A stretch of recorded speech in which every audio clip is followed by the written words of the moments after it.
consume Battlestar Galactica like nobody's business. That was quite the show.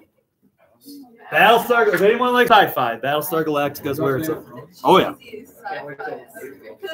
Have you watched Battlestar Galactica? There's some cheese in there.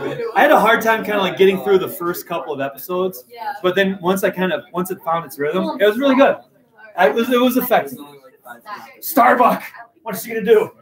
All right, so let's take a look at this Lamont paragraph. What we're gonna try to do right now in class is mimic both her sentence structure, so her use of punctuation and all that jazz. We're also going to try to mimic the way in which her sentences build upon one another to create a cohesive whole. You know, this is one way to kind of like improve as a writer, to mimic the writing of others. There have been a number of authors who simply just sit down with the books that they love and they write those books. They just copy them onto a piece of paper. And they'll tell you that that's because they want to feel what it's like to write those beautiful words next to each other to create beautiful sentences and beautiful prose. Now, I certainly don't expect any of you to go find a wonderful essay and copy that down word for word, but there is something to be said for trying to take the style of a professional and apply it to your own doing. So she starts, some boys taught me to play football. I'm just going to read it all the way through, and then we're going to go through sentence by sentence. Some boys taught me to play football. This was a fine sport. You thought up of a new strategy for every play and whispered it to the others. You went out for a pass, fooling everyone. Best, you got to throw yourself mightily at someone's running legs. Either you brought him down or you hit the ground flat on your chin with your arms empty before you. It was all or nothing. If you hesitated in fear, you would miss and get hurt. You would take a hard fall while the kid got away, or you would get kicked in the face while the kid got away. But if you flung yourself wholeheartedly at the back of his knees, if you gathered and joined body and soul and pointed them, diving fearlessly, then you likely wouldn't get hurt and you'd stop the ball. Your fate and your team's score depended on your concentration and courage. Nothing girls did could compare with it. Now, before we start talking about this, and try to remember this essay as best you can, what does this sound an awful lot like? Her description of playing football, flinging yourself at something wholeheartedly, not caring about the consequences, and being happy with that. Chase. The chase, right? You know, so you can see a clear connection between this beginning anecdote of this thing she likes to do and the end point of what this story is ultimately about. Anyway, okay, so she starts off, some boys taught me to play football. This was a fine sport. You thought up a new strategy for every play and whispered it to others. You went out for a pass, fooling everyone. Best, you got to throw yourself mightily at someone's running legs. Okay. Now, how do these sentences relate to one another is an interesting question to consider. She starts off by saying, somebody taught me to do something. And then this is kind of a throwaway. This is a fine sport. Now, what are all of these sentences about after it says it was a fine sport? So we have the you thought up a strategy for every play and whispered it to others. That's sentence one. You went out for a pass, fooling everyone. Sentence two. Best, you got to throw yourself mightily at someone's running legs. Sentence three. All three of those sentences are about what? What? Description of football as a game. Look at the previous sentences. All the answers I'm going to ask you are in the writing. That it was a fine sport. So we have three sentences that tell us how football was a fine sport. Now, those three sentences, they relate to each other in that the first one it gives a reason why football's great. And then the second sentence gives another reason why football's great. And what's the third sentence? How is that different than the previous two? It's the best reason. So I'm saying blank taught me to blank. My dad taught me to fish, period. It was a fine activity, period. And then I have one sentence about why I like fishing, another sentence about why I like fishing, and then a third sentence that states the most important reason I like fishing. Does that make sense, class? Okay, so that's what you're going to do. You're not just going to say, I like fishing for three reasons. Reason one, reason two, reason three. We are copying her sentence structure. So you're going to go blank taught you to blank. This was a fine blank. Okay, you thought up. So one thing you did, you thought up, you went out, and then your third thing has to start best, you. So these three sentences here after it was a fine blank, all three of those sentences need to start with you, and the third one needs to list the most important thing you like about that thing. Painting a house, playing basketball, hitting a baseball, conquering civilizations, drawing doodles, working at Target, driving a Chevy Blazer, whatever. Yeah, as well you should. Target is a soulless place. All right, so you have 3 minutes to come up with these 5 sentences. Ready, set, go.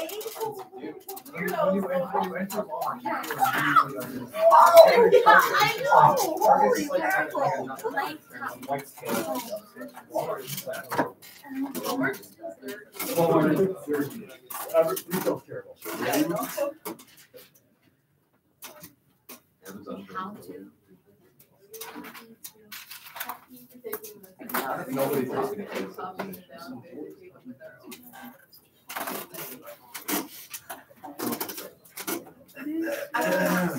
Look at it's all in that paragraph in front of you. Thanks. You're copying the first 5 sentences. Oh.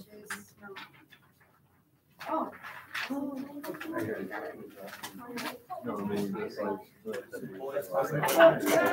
No. You're just right about it.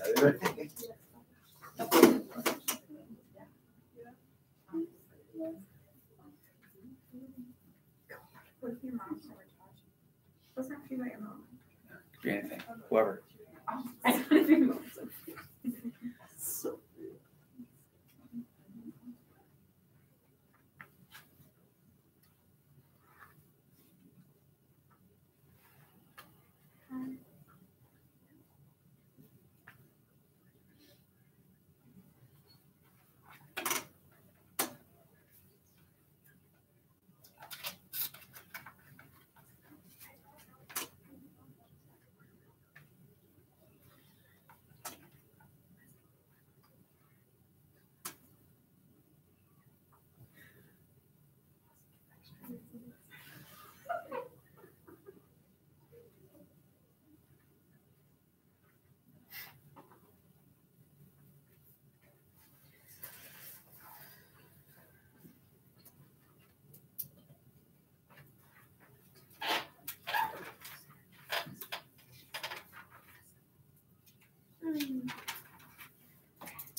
All right. If you haven't finished already, just take a little breather. I'm just going to ask a couple of you that feel comfortable to share what you have so that you can see how this begins to play out. I'll share mine first. You know, just because you're copying Dillard's sentence structure doesn't mean you are unable to communicate your own voice. You know, there's still ways in which you can put yourself in there. You just have to be a little bit more intentional about the way in which you do it. So, here we go. An Austrian stranger taught me to skydive. It was, can't remember my handwriting. Here we go. An Austrian stranger taught me to skydive. It was a fine lark. You got to fly through the sky in a helicopter. You could see cliffs, waterfalls, and mountains filling an ever-growing landscape. Best, you straddled life and death as you plummeted out of the sky and back towards an indifferent earth. Lindenberg. Who would like to go next?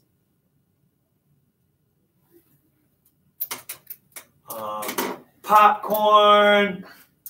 Brennan. All right.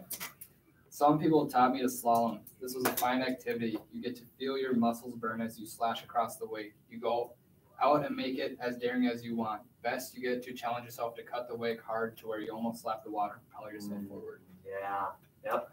Hardcore. Nice. Who's got one more? Popcorn. Wink. Okay. I said, my dad taught me to play volleyball. This was an exhilarating sport. You had to think of ways to move your feet fast towards the ball. You went down for the spikes that had been hit by the other team. And the best part was being able to hit the ball yourself, smacking it towards the ground with no lift. Ooh, nice. Word smacking. Start your last sentence, though, with the word best so that you copy that Lamont structure. Best. You got to blah, blah, blah, blah, blah, blah, blah. All right, now let's consider these next two sentences. Either you brought him down or you hit the ground flat on the chin with your arms completely emptied before you. It was all or nothing.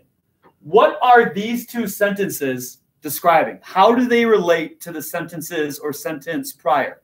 Describing the best reason. Yes, it's giving us further clarification about the best thing that you put down. Either blank or blank. So I put down, my best part about skydiving was falling. So I'm going to say either, the parachute pulled and you got to glide happily strapped to Andre's back down to the ground, or you became a human pancake and Diane would get a sad letter in the mail.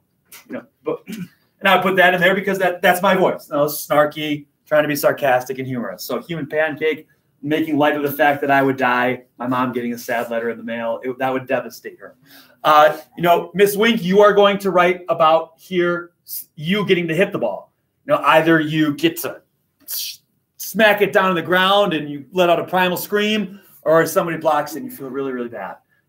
Brennan, you're writing about what? Slapping the water? So Cutting back. Cutting back. So either you make that big wave, or that you send up a huge spray, or you go face first into the water and get a concussion because at like 70 miles an hour is like concrete.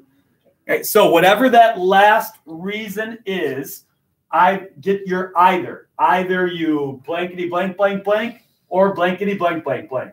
It was all or nothing. Does that make sense? Okay, so get that bad boy in there.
It's important with this either or that you present two extremes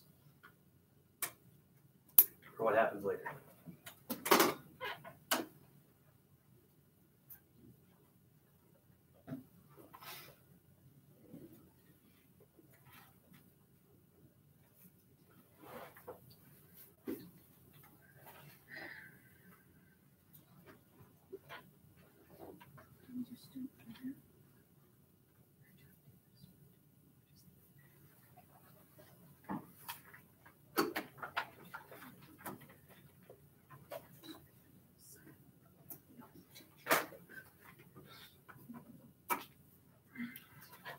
All right, here I go. And I was trying to just play around with two stark contrasts. So we're going to ask this next group of people, read your best sentence and then what you just wrote. So best, you straddled life and death as you plummeted out of the sky and back towards an indifferent earth.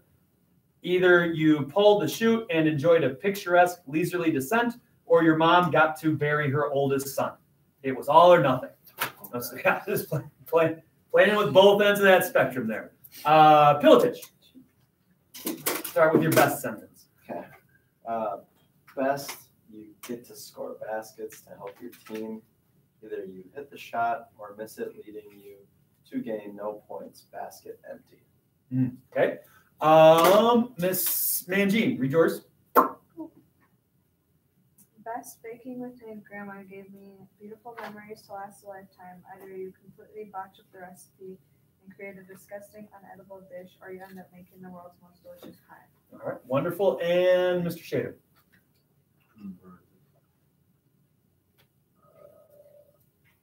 Best of all, you get to watch as you conquer the world and other civilizations crumble around you. Either you stood triumphant at the top of the world, or you crumbled to dust just as so many other civilizations have before you. Using the word crumbled a little too much. Otherwise, we're in good shape. Crumbled baking. Did you guys plan that? All right. Now things get a little bit more challenging. So we are up to here. It was all or nothing. Okay. Now, these next two sentences, how do they relate to what's coming before? If you hesitated in fear, you would miss and get hurt. You would take a hard fall while the kid got away, or you would get kicked in the face while the kid got away. But if you flung yourself wholeheartedly at the back of his knees, if you gathered and joined body and soul and pointed them diving fearlessly, then you wouldn't get hurt and you would stop the ball. How does this whole chunk relate to what's happening up here?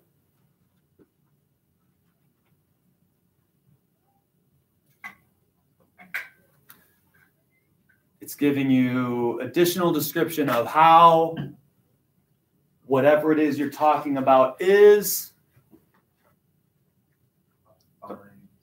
Nope, hard no. Look at, it's easier to read it in there. We're talking about the sentences after it was all or nothing. All the way to ball down here.